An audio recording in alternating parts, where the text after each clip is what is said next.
शेखरं कृपाकरं नारदादियोगी वृन्दवन्दितं दिगम्बरं काशिकापुराधिनाथ कालभैरवं भजे।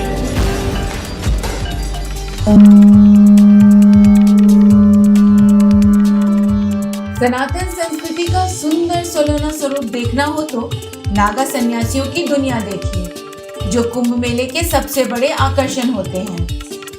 बाहर से इनका दिगंबर वेश जहां लोगों को असहज करता है, तो भीतर से इनकी मढ़िया शक्ति केंद्रों के रूप में काम करती है। कुंभ में इन नागा साधु संतों के अद्भुत और निराले रूप देखने को मिलते हैं, जो हर किसी में कौतूहल पैदा करता है। नागा सन्यासी आकाश को अपना वस्त्र मानते हैं, शरीर पर भभूत मलते हैं, दिगंबर रूप में रहना पसंद करते हैं। युद्ध कला में इन्हें महारत हासिल होती है। नागा सन्यासी एक तरह से सैन्य पंथ है, जो अपने त्रिशूल, तलवार, शंख और चिलम से इस दर्जे को दर्शाते भी हैं। आदि शंकराचार्य द्वारा स्थापित परंपरा का पालन करते हुए ये नागा साधु अलग अलग अखाड़ों से जुड़े होते हैं। कोई कपड़ा नहीं पहनने के कारण इन शिव भक्त नागा साधुओं को दिगंबर भी कहा जाता है। कपड़े के नाम पर पूरे शरीर पर धूनी की राख लपेटे ये नागा साधु कुंभ मेले में अमृत स्नान के समय ही खुलकर सामने आते हैं। कुंभ खत्म होने के बाद ये नागा साधु कहाँ चले जाते हैं, इसकी सटीक जानकारी नहीं मिलती। ऐसा माना जाता है कि कुंभ के बाद ये नागा सन्यासी उत्तराखंड, हिमाचल प्रदेश, जूनागढ़ और हिमालय की कंदराओं में चले जाते हैं। इनमें से बहुत से सन्यासी वस्त्र धारण कर और कुछ निर्वस्त्र रहकर किसी गुप्त स्थान पर तपस्या करते हैं।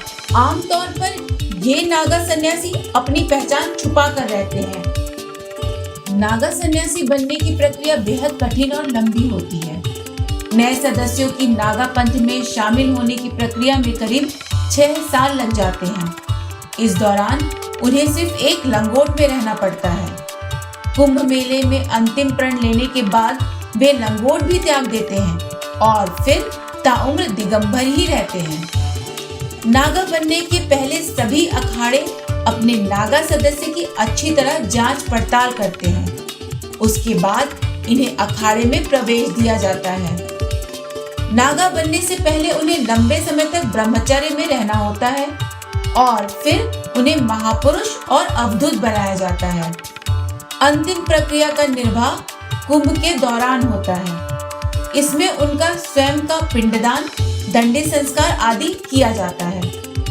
पुरुषों के अलावा कुछ महिलाएं भी नागा साधु होती हैं, जो गेरुआ वस्त्र धारण करती हैं। मन से मीरा दिखने वाली ये महिला नागा साधु तन से किसी लक्ष्मीबाई से कम नहीं होती हैं। ऐसा माना जाता है कि अखाड़े और इनमें रहने वाले साधु संत सिर्फ आध्यात्मिक कार्यों में लीन रहते हैं, लेकिन इतिहास में ऐसे कई युद्धों का उल्लेख मिलता है जिनमें हजारों नागा योद्धाओं ने हिस्सा लिया। हालांकि आजादी के बाद इन अखाड़ों ने अपना सैन्य चरित्र त्याग दिया और सनातन के प्रचार प्रसार और आध्यात्म में लग गए।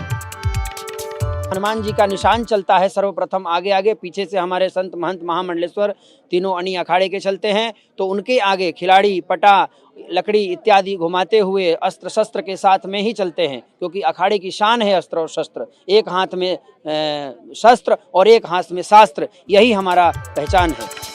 नागा सन्यासियों को लेकर कई तरह की किंवदंतियां और भ्रांतियां भी समाज में फैली हुई हैं। मसलन ये बहुत ही ज्यादा क्रोधी होते हैं और बात बात पर हिंसा पर उतारू हो जाते हैं, लेकिन हकीकत में ऐसा बिल्कुल नहीं है। शरीर पर भभूत धारण किए हुए नागा साधु जब धर्म और अध्यात्म की गूढ़ बातें बताते हैं तो देखने सुनने वाले दंग रह जाते हैं। एक आम धारणा ये भी है कि नागा साधु किसी मजबूरी में बनते हैं और ये ज्यादा पढ़े लिखे नहीं होते हैं, लेकिन ये बात नागा साधुओं पर बिल्कुल भी लागू नहीं होती है।